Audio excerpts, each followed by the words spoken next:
Welcome, everybody. I'm Laura DeFranco, the CEO of Brave Healer Productions and Brave Kids Books, where we have a mission to wake the world up to what's possible, one brave word at a time. And here today to help me with that mission are a couple of the most amazing authors of a new book that we have coming out. And you guys, this is our very first children's short story collaboration. This book is called Brave Kids: Short Stories to Inspire Our Future World Changers. And before I introduce our authors to you today, I just want to say a huge thank you to our lead author, KJ Kashula. Kelly, thank you so much for the vision that you had for this project. We would not be here without you. You are an amazing storyteller and artist and illustrator, and I cannot wait to introduce this book to the world and really help people understand who you are. I love you for being a part of my world. Thank you so much. So I want to introduce you to Corinne Puget. Did I get your last name okay? Yes. Okay. Corinne Puget, yes. Good. And she is a quantum healing hypnosis technique level 3 practitioner who helps her clients heal themselves by getting answers through their subconscious. She also has written several plays, performed on stage in France. And wait till you learn about what she wrote for this book, you guys. I also have Manuela Garavito Welton with us, born in Bogota, Colombia, graduated from Harvard Graduate School of Education with a master's in human development and psychology. She dedicates her time to creating safe spaces for children and youth to express themselves through creativity and art. Manuela has run a wellness and healing company for over 10 years, working with people from all walks of life, and is looking forward to continuing to write more children's books. I'm glad you are, Manuela. Ladies, thank you so much for being here today. Thank you. Thank you for having us. Thank you so much for having us. All right. So let's start this party with Corinne. Corinne, tell us about the chapter that you wrote for Brave Kids. Okay, so this chapter is really a short play that can be performed either by two kids, a boy and a girl, or maybe it could be later on be performed by adults representing a world of kids. And so this short play, it means a lot to me because actually it's, I wrote it out of a true story, even though not everything is true in it, but it came out of a true story that I witnessed. About this little boy whose mom, for this and that reason, told one day that he could not read. And when you are a kid and your mom tells you, oh, you can't read, what do you do with that? Because either you go with your mom because you love your mom and you want to make her right, and then you decide you can't read, or you have this willing of reading because reading is a fantastic thing. So I wrote that play about this little boy who's in between those two decisions that he has to make. And there is this little girl and there are kids, so they're fun and they're eager to play and enjoy life, even though they go through hard times with their families. All they want is have fun and find a way to just thrive and succeed in life, in their children's lives. Yeah. So that was the first time that I read a chapter that was a play, and I had so much fun actually in the reading of it, the way that's presented. And I hadn't really thought about that before I read yours. I thought, wow, how much fun that was to read something in a different way like that. If you write a play, you were just thinking that maybe the performers would be performing it on stage, but I had never thought about the reading of it. What do you want to say about that? Well, I've been on stage for 20 years and I've written many plays and I've read many plays, and the script is it's a funny object because it's really an object that's here only for the actors and the director to work on. But once it's done, once we're on stage, the script disappears. So it's an object that's it's a link between the author's mind, the actors, the directors, and then it's gone. So it's not like a book. A book will stay on stage forever. You know, book is like it's kind of showing off compared to the script of a play or a movie. But it's an object that we read again as actors. We know things on the paper. The director will tell us things. So I like the object of the script, and I think it's like I always tell, because I teach drama as well. I always tell my students, the script is like it's like a dry soup. You know, dry soup, dehydrated soup. So you have only the core essential of the soup, and then you have to add hot water to make it real soup. The actor has to take the script, and from the script has to imagine the world, the emotion, the body, how the bodies are moving, the feel, everything. So when you read the play, you're already acting. You're already acting, and this is what I like. I can tell. We can feel your passion for this, and it's so much fun to read it, you guys. I can't wait to share this, both of your stories and this book with the world. Thank you, Corinne, for being here today. Thank you. Manuela, how about you? Tell us about the story that you shared for Brave Kids. So my story is chapter 21, Dear Miss Priscilla, I Dance in Your Name. And it's a true story about growing up in my mother's ballet school.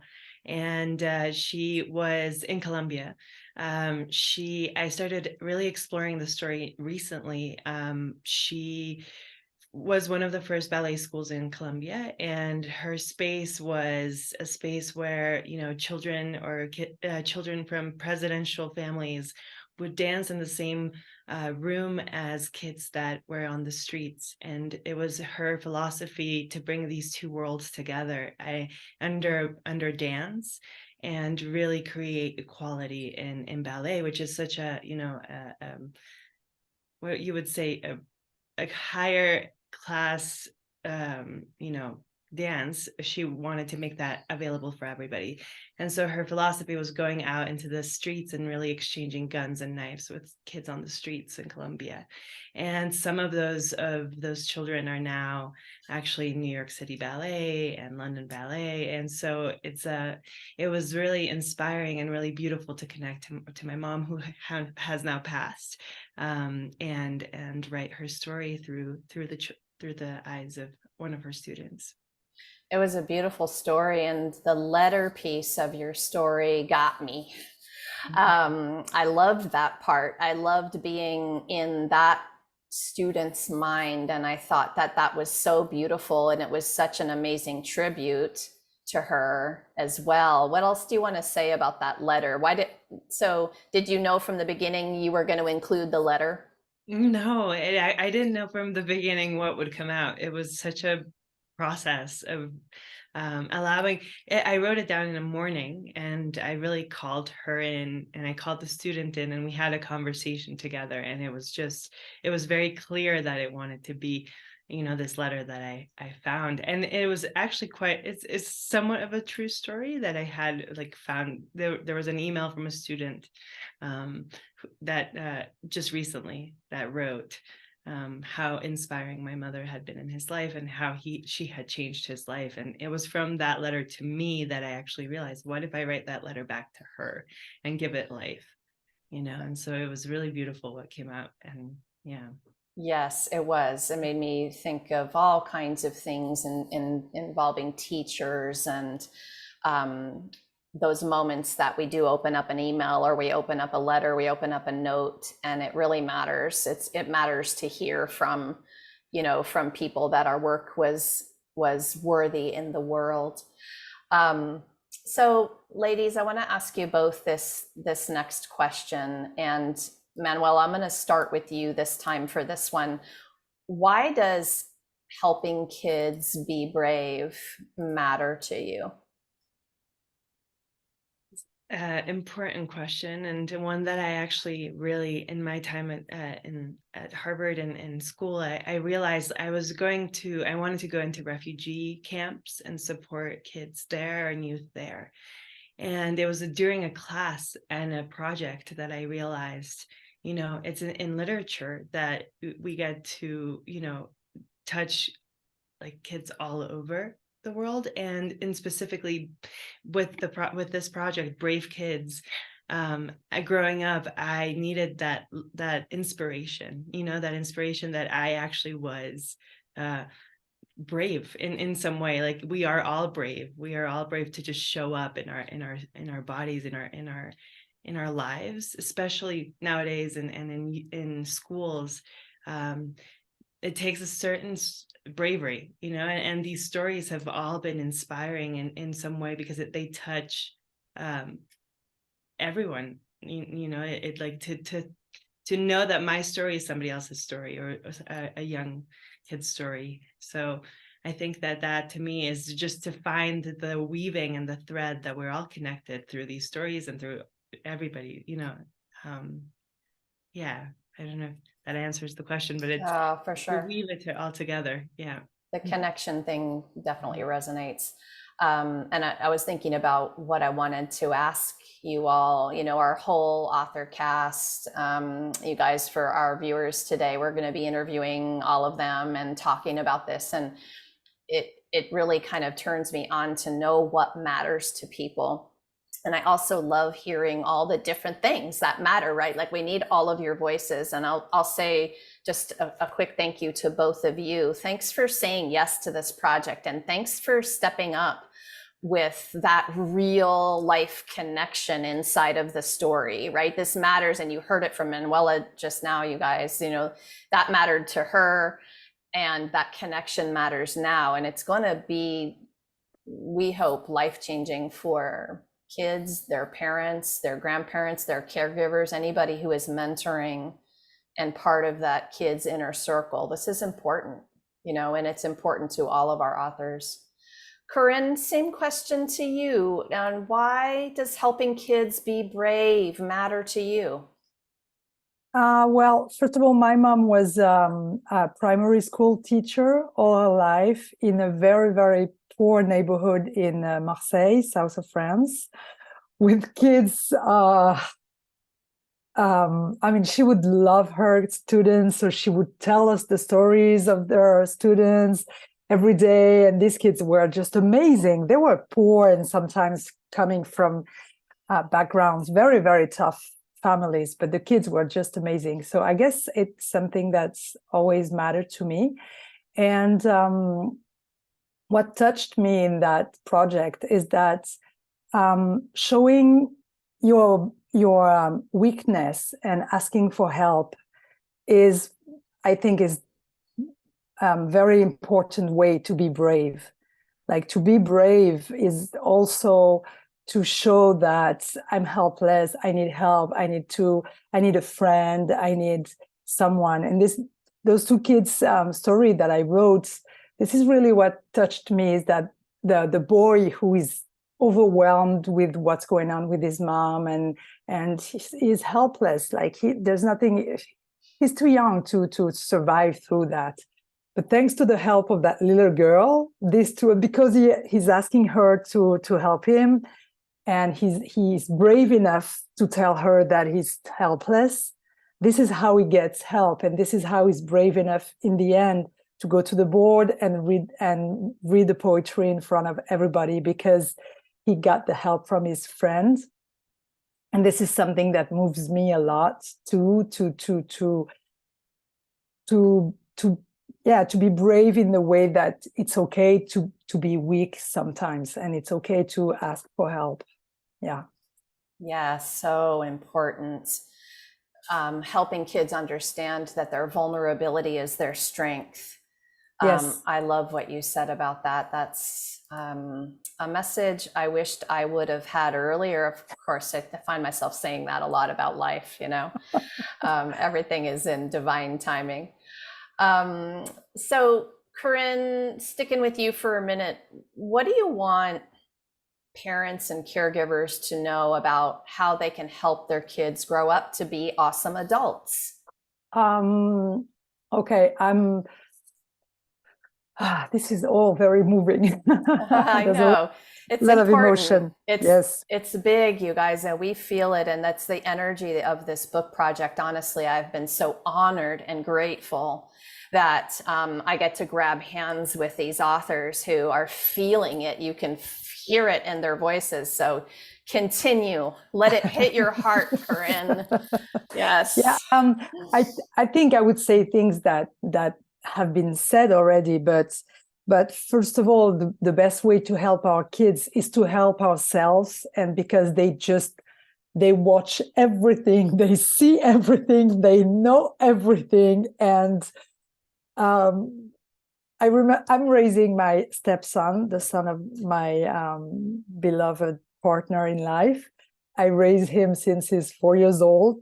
And I remember him looking at me in the morning when I was doing the dishes or what, and asking me like a real question, why are you so happy?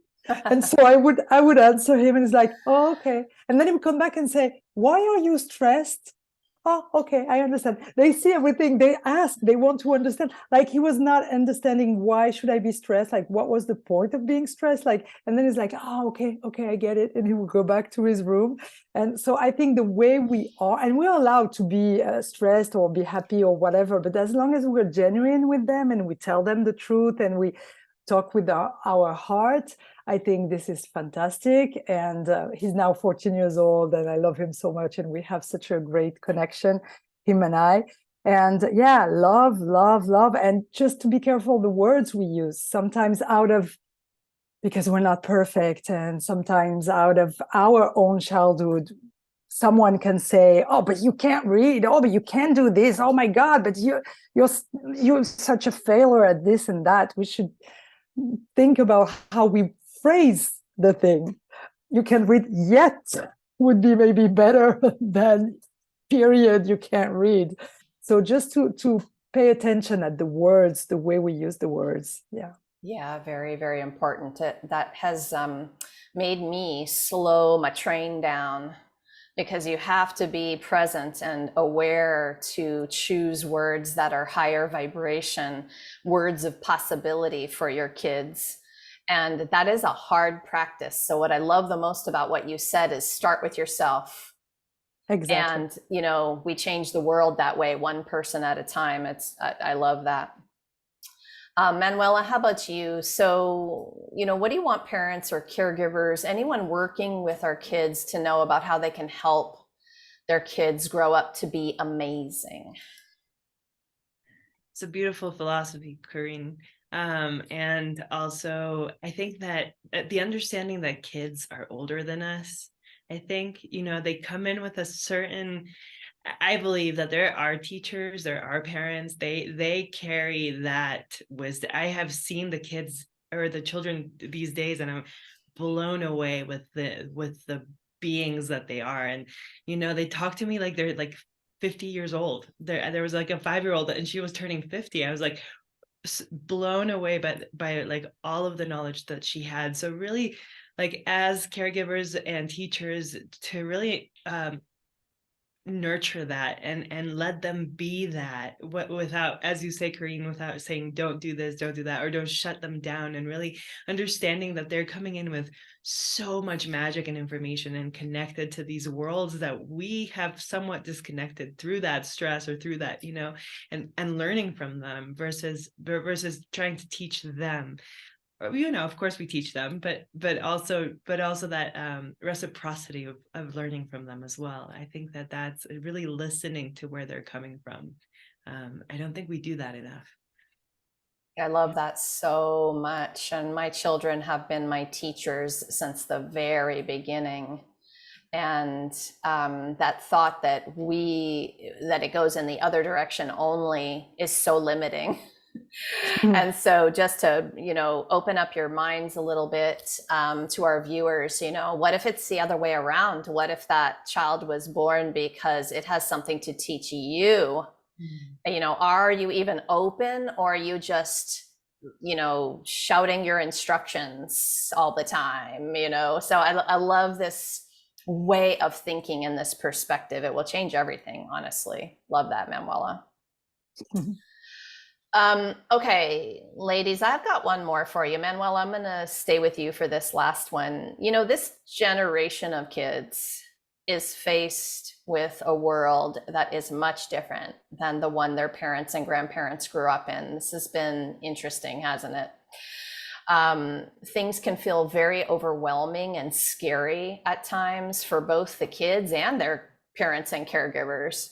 So, what is mattering to you the most in terms of shaping this future for our kids? What do you think about with that? I just got chills all over. They talk about emotion. I'm like, oh yes. Whew.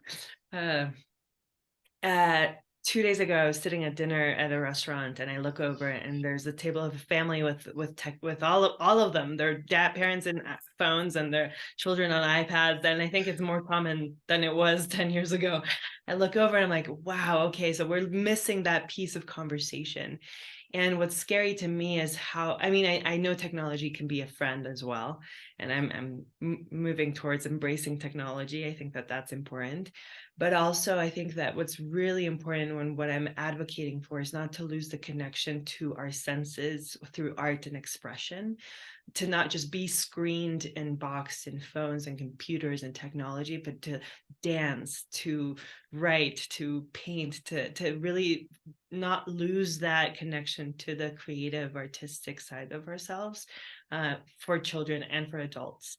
And to not to really cultivate conversations as well, just because, you know, like, I think we're now typing all of our conversations, as that example showed us. And like, you know, there's so much we can learn from our elders, olders, and there's so much we can learn from our kids as well. And to just really cultivate that connection through creativity, expression, and community, I think, is one of the things that I really am advocating for these days, especially with the growth of AI technology and things like that. Oh my gosh, especially, yes. You gave me such a great visual just now of the dancing, the dancing and the painting. Maybe we could do both. I don't know.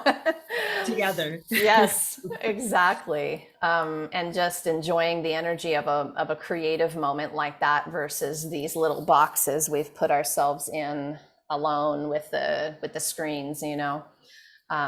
Two very different feels there. So, Corinne, how about you on this one? You know, what matters to you the most in terms of shaping this future for our kids? I think when I do hypnosis technique, I don't get people under 18 years old, but I do get people around 20 years old. Sometimes they are so advanced. They're all so open-minded. They get their intuition. They get they get everything. So I think there are amazing kids coming in this new generation that are, so open-minded, even more than we could even think of. And I see my stepson and his friends when they were, I don't know, 8 years old. You know, I was working in a show that is called Priscilla, Queen of the Desert, and you know, it's about drag queens. It comes from Australia, and so he went to see the show, and he's like, "Yeah, this one is gay. Yeah, I know, it's okay. Oh, but it's okay. This one is straight. Yeah, I know, I understand." Like, they're so cool, so open-minded. Like, it's okay. About the gender thing and stuff. They're like, "Who's driving the car? Mom, Dad, you and I." They don't care. Like, cooking is okay. Like, there is no more, "Oh, the father should do that and the mother should do that." So this is what I feel in the kids that I'm around. And also about the technology, my parents chose to raise us without television whatsoever. So I come from a family where there was no TV set. Now here I am, 2023 in Paris. So when Achille came, my stepson, I was freaking out. I was like, no TV, no computer, no nothing. And his father, my boyfriend, said, no. This is not how we're going to do it. I'm going to show him how to use this in a creative way. I'm going to teach him how to use all this technology in a creative way. And now Achille is drawing, is painting, is dancing. And when he goes online, he's taught himself to do magic tricks. Like, it's unbelievable. He was practicing on his own in his bedroom. One day he was doing tricks that I still don't understand how he's done it. I mean, he was so good at tricks that he's doing.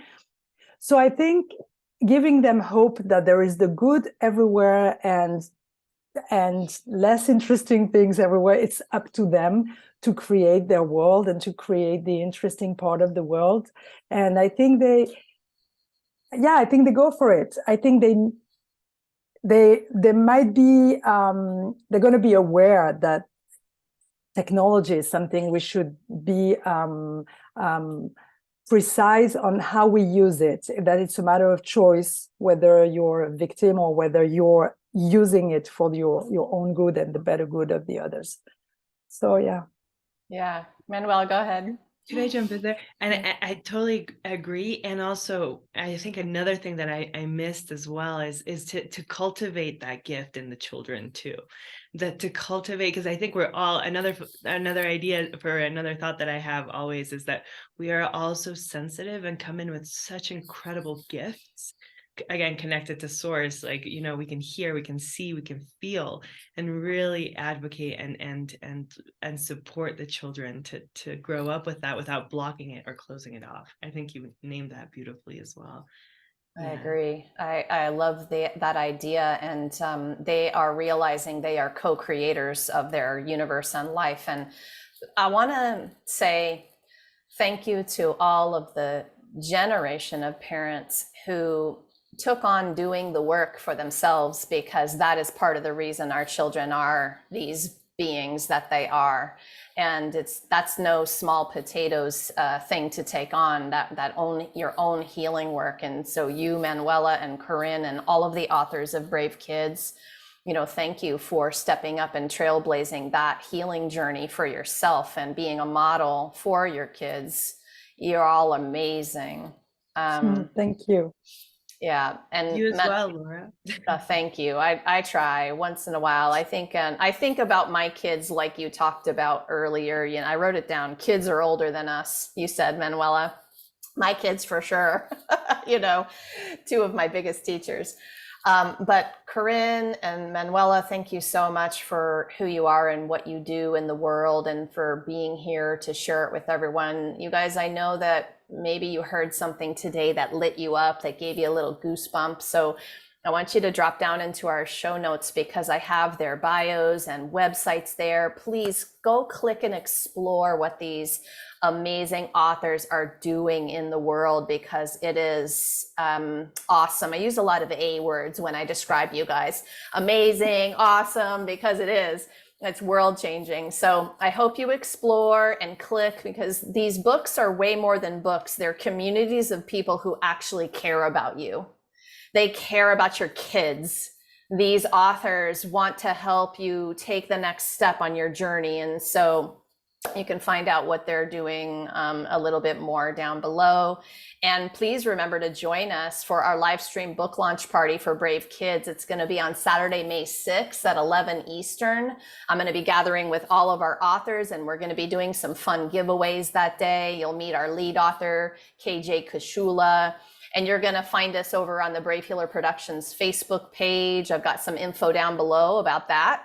And if you happen to be listening to this interview anytime after May 6th of 23, then, well, that means you can pop over to Amazon and grab your copy of the book, because it will be out by then. And lastly today, everyone, remember, your words change the world when you're brave enough to share them. So it is time to be brave. See you next time, everyone. Bye, ladies. Thank you. Bye-bye. Thank you. Thank you.